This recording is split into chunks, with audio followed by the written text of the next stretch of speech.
Welcome to the Glazier Nation podcast, where we uncover the best stories and the best practices of the glass and glazing industry. Whether you're a seasoned vet or just starting out your journey, this show's a great place for entertainment and a deeper understanding of our industry. I'm your host, John Spellman, and I'm truly honored to take you beyond the glass. Welcome back to the Glazier Nation podcast, episode 40. I don't know why 40 is important, but it seems like a nice big round number, so a little round of applause for the Glazier Nation podcast. My guest this week is Tim Powers. Tim is a field superintendent for Glazier Nation. Whether you're a helper, a glazer, a foreman, maybe you own a glass shop, I tried to pry as much advice as I could from Tim about his experience working in the field, what he's done well, and what he might have done differently. I had a blast chatting with Tim. Hope you enjoy the podcast. The Glazier Nation podcast is sponsored by Glazier Nation. You can check out all their offerings at glaziernation.com. If you're interested in sponsoring the podcast or other marketing opportunities, go to glaziernation.com/marketing. And if you have questions for me or you know someone that would make a great guest for the show, you can contact us on any of our social medias at Glazier Nation Podcast.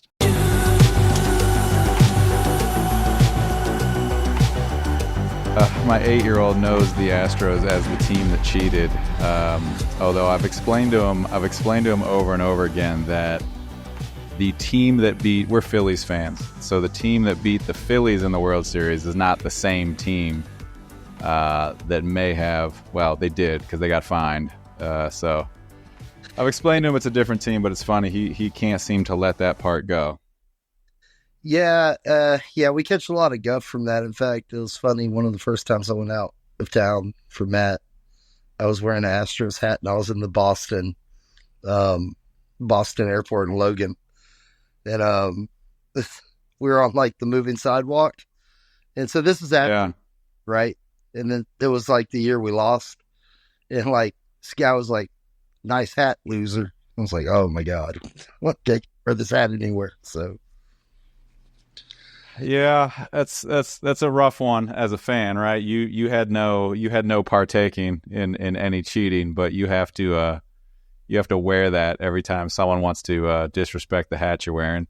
Yeah, no, honestly, it's upsetting because that was like the year we had Harvey, and I personally lost everything, car, house, everything, and I was displaced for like 6 months or a year. So that win for us, which was just right after Harvey, only a few months after, a couple of months, that was huge for the city. And that's why it hurts so bad, to find out that's how they did it. And we were all pumped up for like a whole year before, it came to light. So, yeah. Those big sport moments can bring cities together. I remember the, Yankees-Mets game after 9/11, or there was a New Orleans Saints game after Katrina that they returned the opening kickoff, just like this wild sports moment. I remember that, yeah. But as much as I would love to turn this into a sports podcast, and I may still do that at some point, I may at some point turn this into a youth sports podcast, but not today. Yeah. Today we've got you on, Tim. You are a field superintendent for Glazier Nation. So give us in the most basic form possible, what's a field superintendent for Glazier Nation entail? So for field superintendents for Glazier Nation, we jump job to job. Sometimes we're on jobs long term. But basically we are in charge of the daily operations where the manpower comes in, and helping our client schedule logistics with the manpower, material, and getting everything done in a timely manner with the quality behind it. So it, on a normal typical day, how many guys are you managing? On average, we've now me personally, the crews that I've ran, you can look at anywhere from 15 to 45 guys per super. Yeah. But then we have other jobs that we're working on right now where we're looking at 400 between a few super. So, it all depends on the size of the job. For instance, right now where I've been the most recently, I think at our highest roster count, we were looking at around 65 guys, somewhere in that area. Is that on one job or on multiple jobs? That's on one job. Yeah, that's a lot to manage. Oh yeah. Yeah. We had when we were doing the Choctaw Casino in Oklahoma in 2020, 2021, I was there for a long time. We started with like 75 guys. And that, for me, I was like, whoa, this is crazy. You know, I never ran with that many men at one time on a job that big. So, but now Was that you say that took a while? You were there for a while. Was that like shut down for a while for COVID or any reason? You said 2021. Yeah, no, it's crazy. Actually, that's when COVID started. I got there in early February of 2020, and COVID started right after that. And that particular GC and the client were not stopping that job for anything. And we were straight through COVID. We saw a lot of companies pull out and come back in later. We saw a lot of layoffs because manpower was sick and, you know, they couldn't get people to come in. Everybody was scared, but yeah. Yeah. Curious, your guys, you're running on that crew. Just, I mean, did you guys have a lot of absenteeism? Did people get sick or did you guys just kind of get it done? Some of our manpower that was staying in, like housing where you have more than a few guys in a house. Yeah. We were seeing the COVID come into our crew that way. We're being really vigilant about it with the glass company that had us out there, and we were doing our best, but we did see a lot of it, just not as bad on our crew. The guys were pretty spooked at first. They were talking about rolling up, you know, dragging up and packing up and getting out of there, and we kind of talked them into staying and kept pushing through, and we all did pretty good on that job. You know, everybody made some money, and we got a beautiful building finished at the end of the job. It's pretty wild. That whole ordeal was like 4.5 years ago now. Like, it seems like it was last year, right? That's just how time flies, I guess. So you've got a long career in the construction industry. You started with shower enclosers? Yeah, I started, I'd say 12 or 13 years ago as a shower door helper, making a big $10.50 an hour. It was great. So $10.50 an hour 13 years ago probably still wasn't great. Today, that's real bad. That's something that Glazier Nation, that's something that some of this content that we're creating, you know, is geared at, like, to get the people, right? Like we need people. We need to build buildings. We need to build infrastructure, even if we're just not talking about glazing, right? We need people in construction. We need people in infrastructure. And it's, you were outside today. It's hard to compete when Buc-ee's is offering $20 to work in the air conditioning. Yeah, you know, that's a good point you bring up, because you hear that a lot where guys are like, man, I can make this doing that, you know, but if you ask me, that's, I believe being part of a skilled trade is more of a career, and the sky's the limit, you know, Buc-ee's. Well, that's kind of where I wanted to go with that is I could probably get corrected on these dates or whatever, but I feel like at some point in the late 80s, throughout the 90s, there was kind of a movement away from skilled trades, and there was a lot of emphasis put on college and degree and getting these jobs in accounting or whatever it is, right? Mm-hmm. And I feel like we're coming around a little bit on that, and we've done some content, or I've done some podcasts where we've discussed that in depth, and, you know, it's kind of, you can look at it from this perspective, right? Like you can go do that. You can go get that degree, and maybe you can get out of there and you can get a job that's making 60, 80 grand if you're lucky, but you've also got 200 grand worth of college loans debts, right? Yeah. On the flip side of that, 17, 18 years old, you start working in skilled trade. By the time you're 22, 24, you're top of the food chain. You might be looking at starting your own business, or you might be running crews. Or my point is, I think there's been a bit of a correction back to that. And if we want to take the example of skilled trades versus the Buc-ee's guy, like the skilled trades guy, to your point, it's more of a career. I would probably argue that it's probably more self-satisfying when you're working with a crew, when you're building something, when you're accomplishing a goal, instead of just scanning, beaver nuggets all day. Yeah, I think you raised a good point there. So from my standpoint, dealing with it, so go back in time. I worked a couple of odd jobs. I was like an usher at the ballet and opera house, through high school.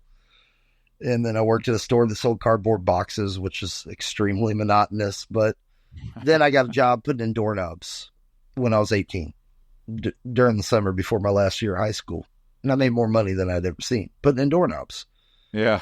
And so I'm going to try not to take too long of a route on this, but basically what it all came down to was that's when I got my first taste of construction, right? I was like, oh, I like this. And I'm seeing the superintendents for like these residential builders, and I'm looking up to them, and I'm like, yeah, that's what I want to do, man. I want to do that someday. And then it falls by the wayside. You do something else. You get a guy who paints is like, hey, I'll pay you this, $1 more an hour to come paint. You're like, all right, I'll try paint, but it all worked itself out. When you look at it, you might sift around, and you brought up something really good just a second ago about you get into one trade early, and then before you know it, you're top of the food chain at a young age. And we're actually working with a gentleman right now who's significantly younger than I am. I'll be 42 this month. I think he just turned 30. And this guy is the project manager for the big job that I'm on right now in Arkansas.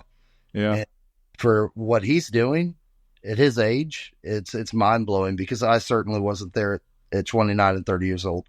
And that's where you're correct. I think if you get in early and you get into what you want to do, definitely works. For me, I drifted around the construction industry for a while, but it also made me well-rounded too. So I'm gonna draw to a comparison that I led off the show talking about. My 8-year-old refers to the Astros as cheaters. I'm gonna bring up another comparison that I gave him last night. So something that we constantly struggle with, and I think I'm doing pretty good, is we try to do at least equal. I would love to do more, but we try to do at least equal, like physical time versus digital time, right? Like, right. If you've got kids or you've been around kids, the tablets, the screen time, it's like that is a legitimate drug, and the kids are addicted to it, right? So here's an example we gave last night. Is my 8-year-old brought up that there's people that are getting paid to play video games. There's professional video game players, or there's content creators or something. I said, yeah, okay. I said, but we've gone through this example where how many little league kids are there? How many high school baseball players are there? How many college baseball players are there? How many pro? Like the funnel that you go through. Right. And I said it's the same amount of people at the top making money from video games, but the base of that is so much wider because so many more people can do video games than can play baseball. So like, to make it to that top, I didn't want to tell them that you couldn't do that. Right. But I wanted to explain to him that it was hard. So where I'm going with this is the Buc-ee's guy. Where's that guy going vertically, right? I'm sure there's a couple like regional positions. I'm sure there's a couple like corporate positions that end up, as a decent lifestyle, right? But like the glazier apprentice or the beginner glazier or any trade, right? Yeah. There's so many more places you can go with that, probably in such a shorter period of time too. Like, I don't think it's outrageous to start at 18 and own your own company by 25, 24. No, not at all. I don't think so.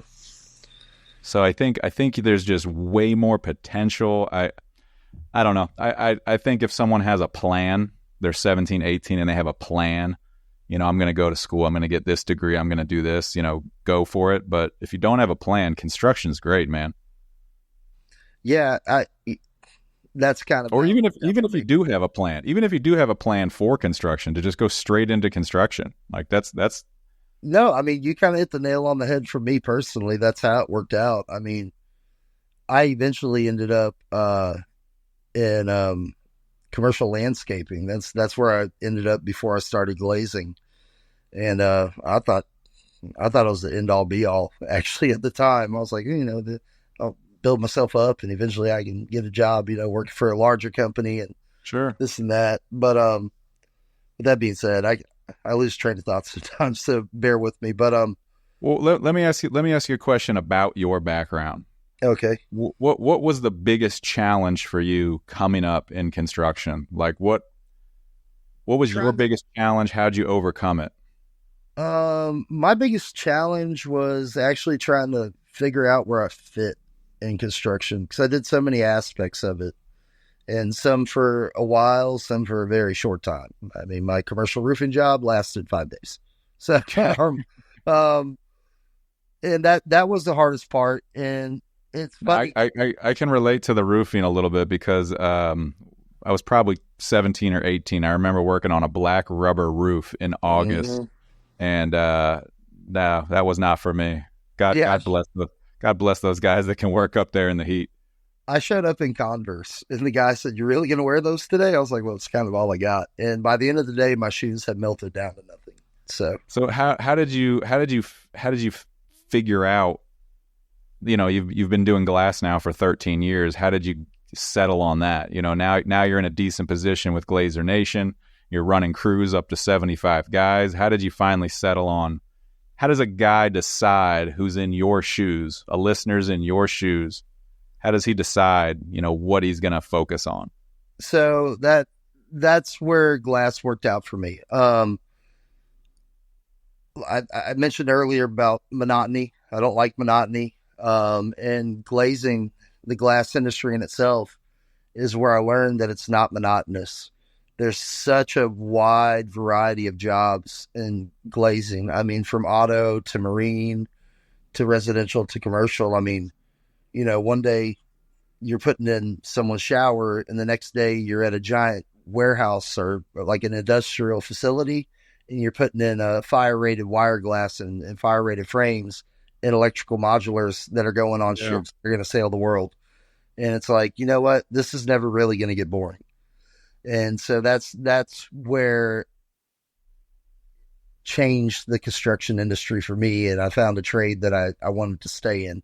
And the first year was slow. I mean, I was like, man, showers are really boring. But as far as me as a person and how I am, that's how I've stuck it out with glass the way I have. I became a nerd about it too. So, I mean, just shout out to Andrew Herring, the glass nerd, the self-proclaimed glass nerd. Yeah, Andrew Herring, so, guy. You get a crystal ball, or I don't know if the crystal ball is the correct magical item here, but you get some item that you can go back and you can change something. What would you have done differently coming up in construction?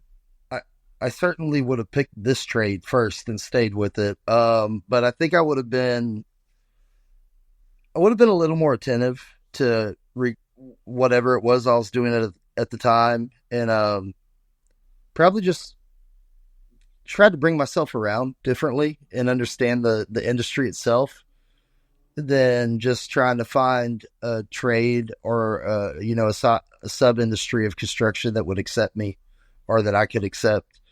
And unfortunately, it took a long time to get there.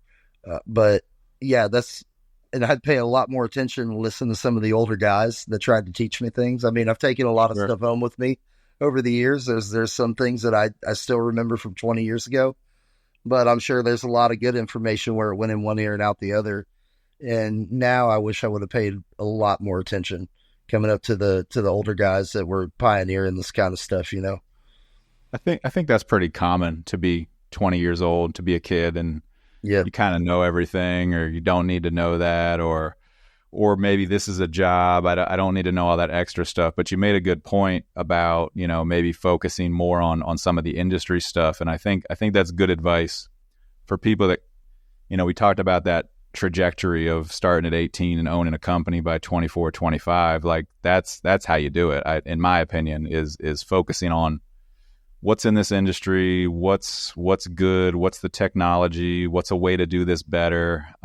We've had some guests on the show that I think maybe not verbatim, but they've said similar stuff about, they focused on this part and they were able to grow. Right. And I actually went that route. I think by the time I was 24, 25, for a few years, I had a landscaping business, and it started as like a weekend deal. And then it eventually got to where it was full time. But it was one of those things that came back to being monotonous. And then there were scary times where like, oh my God, now I got to go get a job. We don't have money. How's it going to work? And there were some other personal things that led up to me and eventually selling the company. And the guy who bought the company for cheap, I mean, he's rolling in dough now. He's at least putting $250,000 in his pocket every year. And, he all he does is drive around and bid jobs.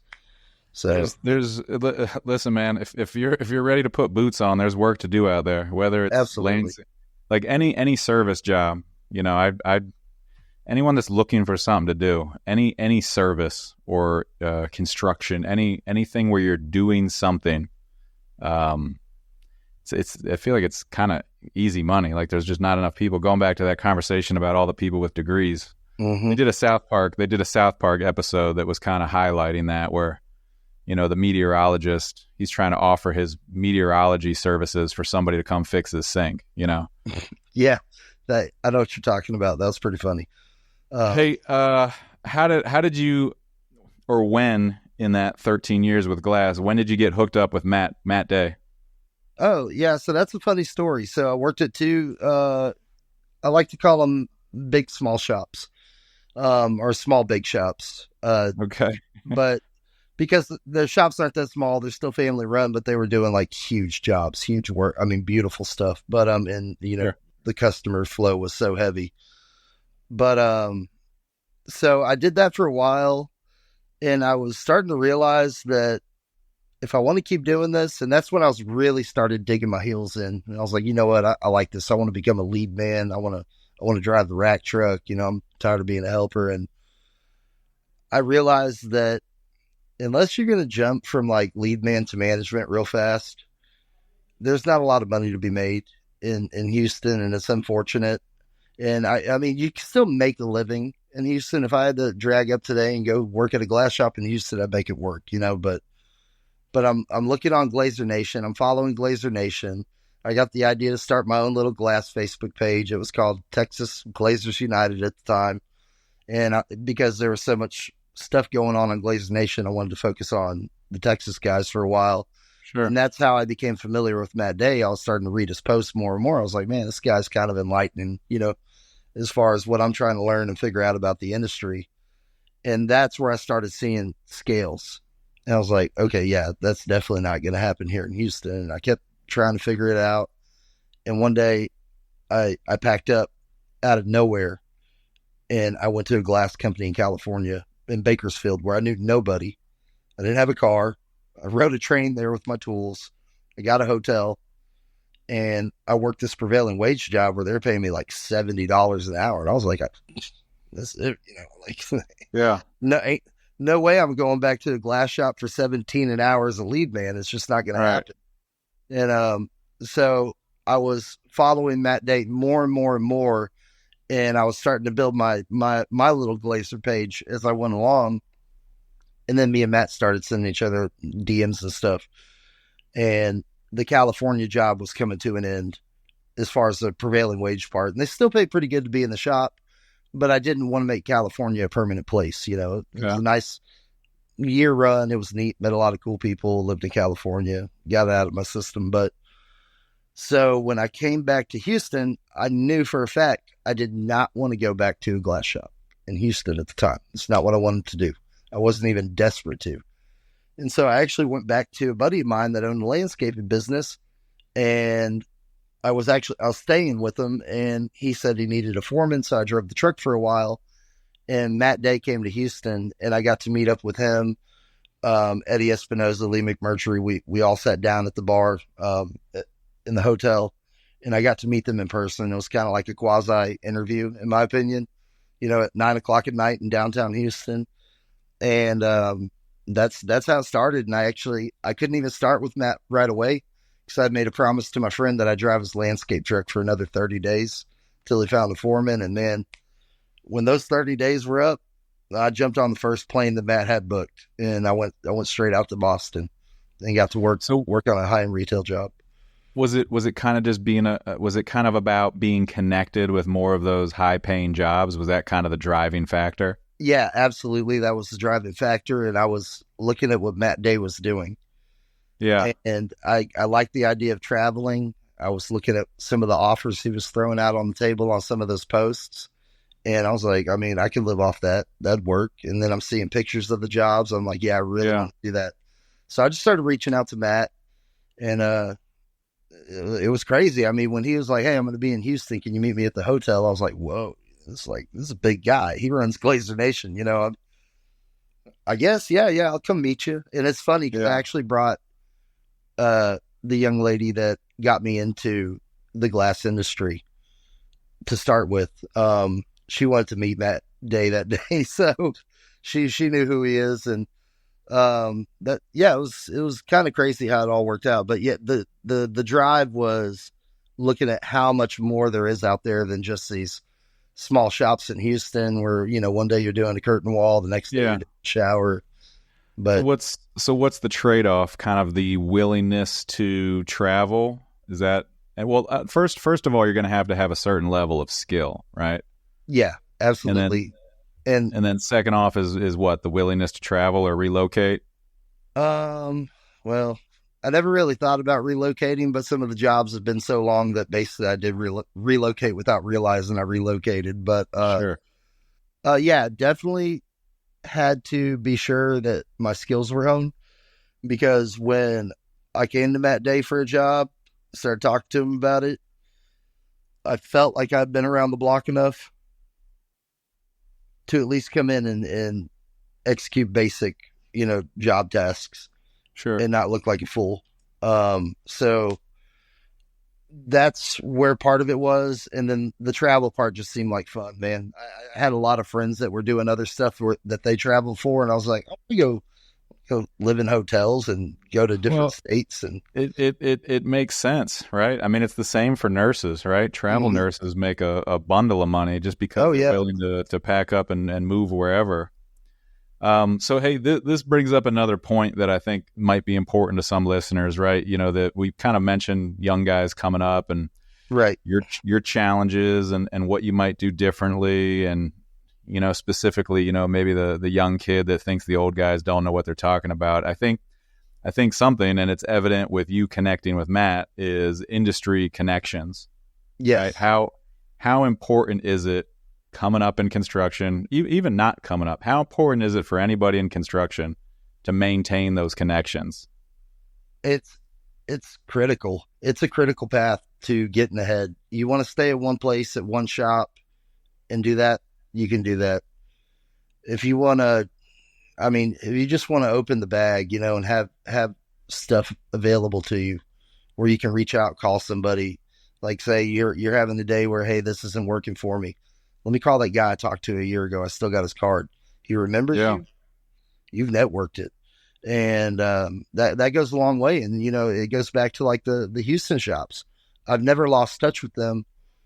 I've always considered them real close, because you don't lose your old network while you gain new network. It's what makes a network, goes all the way around. Yeah. And if I had to tell anybody, I would say it's absolutely critical. And I watch the way Matt Day moves and the connections that he makes. And I really try to hold that close and, remind myself every day that that's super important, no matter where you're at, who you're dealing with.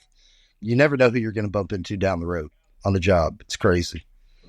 And the old school guys, it was the handshakes with the general contractors, with the different stakeholders kind of in your local area. And I think evidenced by Matt and you guys connecting via Facebook, social media, it's your radius of possible connections is now, it's infinite, really. You can contact people everywhere. Matt can contact glaziers in other countries, right? He can reach them. Yeah.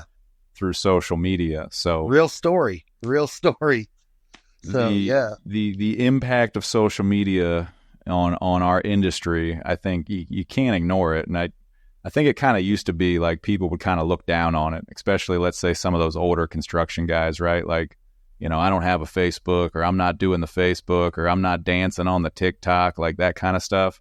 Yeah, there's a lot of them. Yeah, and I get it. I do, but that's what it is, and that's how people are connecting, and it's there. And if you're not doing it, if your company's not doing it, you're kind of missing out. I know. I mean, I could dive into so many different scenarios where connecting with people on social media, industry wise, has just, I mean, stuff that I get. Some is life changing. I mean, Matt, for instance, that's a good example. My buddy Jay, a glazier from New Jersey, he was desperate to move down to Texas, and he actually sent me a message because we were both on Glazier Nation, and now him and I are best friends. He lives in Texas. Talk to him regularly, every other day, if not daily, and he's working on building his own company. I mean, we still share the secrets of the trade, help each other out, and that was from Glazier Nation, the page. And then you got other guys like Jeremiah Morley, who has Hooked Talons. When I had a Facebook page, he was like, we talked. He was like, hey, can you just do some, freebie advertising for me? And I was like, yeah, absolutely. Yeah. So I got all these cool, like, Hooked Talons for your caulking gun, and I still have them. And I give them out at job sites. So yeah, it's just neat how that works, And I think the difference of, grumbling about social media is whether you're kind of just consuming content or whether you're using it as a means to an end. You're either using it for networking, or you're creating content, you're marketing, you're promoting. It's kind of like it's like a tool, and we've kind of been figuring out how to use it for the last 15 years. And I think there's obviously some people, Matt included, that have kind of figured out how to use it to their best interest. It's interesting. Oh yeah, absolutely. Hey, we kind of touched on the old guys shaking hands, and that's how we used to network, and that still exists, right? You still have stakeholders physically on your job site in your area. So I wanted to pick your brain, maybe helpful to some of the guys coming up, advice for interacting with those different stakeholders. Maybe they're struggling with a general contractor. Maybe they're struggling with a different trades person, the concrete guy, the steel guy. Got any advice for dealing with those different stakeholders? Yeah, when you're dealing with like what we're talking about as the old school guys, and they network different, and it's a on-site handshake, how you doing type of deal. With those guys, use your gift of gab, walk the walk, talk the talk, show them you mean business when you're putting out quality work, and they'll never forget you. And it's crazy. You'll see them 2 years, 3 years down the road at a job site, they walk by a couple of hundred people, and they pick you out of the crowd, and they're like, "Oh, how you been?" And there you go. I think that network is just as important as the new networks that we're creating with social media. And me personally, I actually respect that more, and I like it more. But I know that's not always going to be the way with the times changing and things of that nature. Sure. How about, maybe you've had, maybe a better question is, maybe you've got a glazing project that you've worked on recently, and maybe it was one where we had a major challenge or a major setback. Maybe you can talk us through one of those and maybe how you resolved it. Yeah, I think a good example would be, the Choctaw Casino we did during COVID in Oklahoma. That's one I always go back to, just because that was kind of one of my shining moments that I'm always going to hold close. But I mean, that job went well. It was beautiful when it's done. I actually drove by there and visited last week and dropped 20 in a machine. So, but you didn't win. Yeah, I came up about $100 off of 20. I was able to put gas in the truck and get back to Arkansas. So, yeah, it worked itself out. But first of all, we had the COVID crisis, right? And that's where I had to start on-site strategizing with our customer and with Matt and everybody at the office. How are we going to handle this? What are we going to do? What are we going to do about the guys that are 1,000 miles away from home and are stuck in a hotel room with COVID. How are we going to keep them separated? How much money is this going to cost the company? And all that comes down to how are we going to keep the job going, and still treat everybody right. That was a big challenge. And a lot of it was just communication and strategizing with several different offices and the people on site as well. And then we came across a bunch of other problems where the customer changed their mind, and we had this huge reglaze thing come out of nowhere. And it really just boiled down to a QA/QC deal at the end of the day. And we had to work through the QA/QC stuff. And it was, I guess on that job is where I learned so much, but also now I'm looking back at it and I'm able to not step in the dung piles that I stepped in there because I learned from that. So what's an example of something maybe that you would have done differently? I don't know. I'm kind of a learn as you go guy. So I would say I definitely would have stepped it up more earlier on in that job. Okay. But it was all new and scary.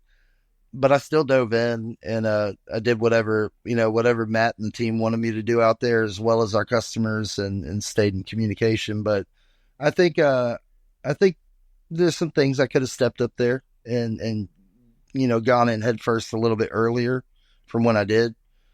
But it all worked itself out in the end. I mean, we finished, but yeah. Is that like maybe some logistics of where people should have gone, or is that like systems of how we should have handled this, how we should have maybe yeah. Are you talking like managing the people with regards to COVID, or are you talking like some of the mistakes on the job or some of the quality control stuff? No, the quality control stuff, that was clients beating us up on that one. It's typical industry standard stuff. Sometimes it's worse than other job sites. As far as the COVID stuff, yeah. I mean, none of us knew what we were doing on that. No, of course not. Everybody was learning. What do you do with 20 sick guys? Yeah. And you got to get them quarantined. That was a whole different ball game. I think so. Here, I guess I'll go ahead and be honest on this.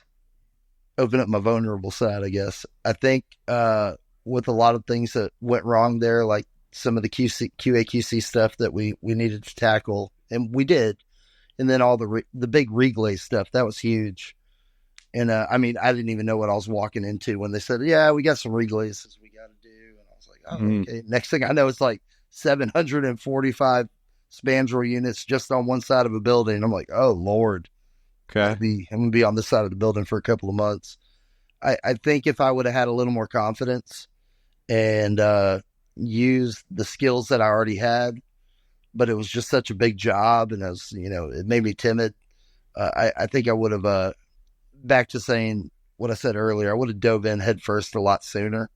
But I kind of I fiddled my way around until I got comfortable, and then excelled from there. I think, and that's on a personal note. But I don't know. Some of those I don't have good answers for because I'm still learning every day. I'm still pretty new in the industry. I mean, compared to some of these other guys. With regards to like the reglaze, getting in earlier, does that mean there was an opportunity to not reglaze it, or does that just mean there was an opportunity to do it differently? No, going into the weeds, I would say knowing everything that I probably needed to know to do it, and I had it. I had everything in my back pocket. I had the skills. Yeah. But I was just trying to like work my way through it, not mess it up. I hadn't done too much like high up work until that job. Gotcha. It was kind of a coming of age story for me. That's really where things started turning around for me in the glazing industry and with Glazier Nation. Maybe just a case of, being more confident could have led to maybe a higher level of production, like more lights a day, that kind of thing. Yeah. Okay. Definitely. Which I think that's fair. I think that comes with just repetition and experience, right? Yeah, and it gets better every day. I mean, and I still run into stuff like that every now and then where it's like, oh man, how are we going to figure it out? How are we going to do it? But once once the ball's rolling and I hit the ground and I'm running, usually it goes okay. We all do, man, and it's repetition. Going back to my 8-year-old, right now we're getting ready for fall baseball season, and he's absolutely demolishing the ball off the tee. But when I pitch to him, he's just not comfortable. And I just keep telling him it's just reps. It's just reps. It's just reps. Yep. It's just seeing the ball out of the hand and then just continuing to try to transfer what you're doing on the tee to the batter's box. So I think that's natural for everybody, man. Yeah. Let me ask you one more advice style question, right? Like you're probably on a lot of job sites where we're doing water tests. Maybe we failed 2 or 3 water tests for whatever reason. And by the way, a lot of times it's not the glazer. A lot of times the water is always found at the window, but the water is not always coming through the window. Yep. Or the window is not always the cause. There's a better way to say that. Yeah. You're on a job site regardless, and tensions are getting a little high. Mm-hmm. Maybe someone's listening and they're running their first crew and they're experiencing this right now. What's your advice to that person? So let's keep it behind the glazing industry curtain on some of this, I guess. Don't talk too much. I had to learn that the hard way. When you're approaching these things, you got to put a lawyer face on when you get into water testing. You don't try to explain something real fast. You have to be patient and vigilant and try to figure it out behind the scenes while everybody else is wondering what's going on. Water testing, that's actually one of the biggest revelations of the glazing industry for me that I've been through. So it's a good thing you brought that up. So some of the advice I could give somebody on that is don't freak out. You have to figure it out. You have to go back to your manufacturers, especially if you're dealing with a unitized system. Yeah. Go back to whatever shop put that together. Look at their notes. Try to figure out, is there something they did? Look at your glass manufacturer. Is there something wrong with IGs? I mean, there's so many different factors to it that could cause a leak. And it really, I'll step outside the scope here. I took a short hiatus from glass recently, and I went to build custom homes in Galveston, Texas. And those houses leak. I don't care how good you build them. I don't care what quality window you put in. When you have 70-mile-an-hour north winds in the middle of winter and they're straight lining at a horizontal angle, water's going in the house. So that's actually where it became more important that I had to figure that out, because now I'm dealing with actual customers that are paying me and another guy to build them a $2.5 million house. Really nice. There's no one else to put it off on. Yeah. So, and this goes back to what I'm telling any of the younger guys or older guys that are going through it the first time. Put your lawyer face on and be extremely strategic on how you do it. Dig in, figure it out, and start going into remediation immediately on how you can fix it and rectify it and not make it a bigger problem than what it could turn out to be. Because I can't tell you this, fortunately, we have not seen it firsthand, but we've heard about it and we've heard threats. If you have a customer that goes into liquidated damages over something like that, it gets really big, really fast. Oh yeah. And then you have to get lawyers to put actual lawyer faces on. Yeah.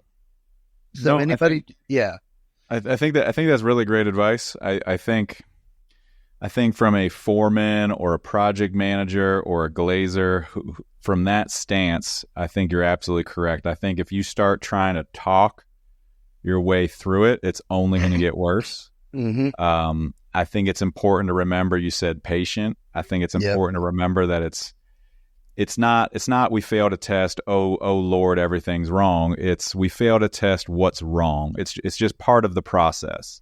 Mm-hmm. So you just have to go back, and like you said, there's going to be tiers to it, right? Is it a fabricated glazed product? Okay, well, start there. Yeah. Is it a stick built product? Okay, well, there's installation instructions. You probably missed something. Absolutely. And that's where you can start pulling the two things or the different things apart, because if it is a stick or a storefront, your issue is most likely going to be from the field. Yeah. So it's 20% the field, 80% fab. You know what I mean? And that's where you're going to start. And you're just the poor guy that installed it. You know, you aren't there for the fab process. Yeah. You don't know who they had on their team, who's competent, who's not. And now you're in the, excuse my language, shitstorm, you know, trying to deal with it. So, and the tensions on site, the general contractor or the consultant or the owner or the owner's rep or the architect or all of them are in the room and it fails and they want answers immediately. And you just have to, like you said, you just have to, we're gonna look into this. We're gonna review the documents. As I get information, I'll get back to you. You can't just you start making shit up on the fly, and you're gonna dig a hole. Oh yeah, you really got to go in. You got to start looking at your diagrams, your prints. You got to figure out where could this be coming from. Call your manufacturers. You know, call consultants. We got lucky on like that job. We had a number of consultants that were out there trying to help us, and a number of consultants that were out there to headbutt us and take us on face to face. Sure. But you know, that's where it takes a village for sure. But I learned from that situation that dive in, learn your system, and start trying to figure out how to fix it immediately before it gets worse. And then you might come across a different problem. Why is this side of the building leaking? It seems different than this side of the building. And that's where you just really have to apply your knowledge and your skill. And we got to fix it somehow, some way. We got to fix it. There's no way out. Well, Tim, hey man, lots of good advice in the last 46 minutes. So hopefully listeners can take that home and better their craft or further their career or get linked up with you and run some jobs with you maybe. Yeah, you know, that's I bumped into people more than a few times that I've met on Glazier Nation. They're like, "Oh, you're Tim Powers?" I'm like, "Yeah, that's me." Yeah. Who are you? "Oh yeah, I know you." You know, right? So yeah, definitely. Well, I appreciate your time, John. Of course. Yeah, definitely. And shout out to the Day family for looking out for all of us out here on the road. Matt and his family, they treat us real good, you know. All those guys at Days Glass, Glazier Nation, everybody. Oh, they've all been nice to me as well. Good people. Yeah, absolutely. Shout out to the Day clan. Yep. And shout out to all these guys that I work out here in the trenches with too, because we go through it every day. So yeah, I hope you boys can get through the rest of summer. Stay cool. It's almost over, man. We'll be okay, and then we'll be crying about how cold it is. That's fair. That's fair. Definitely. Have a good night, man. You too. Thank you.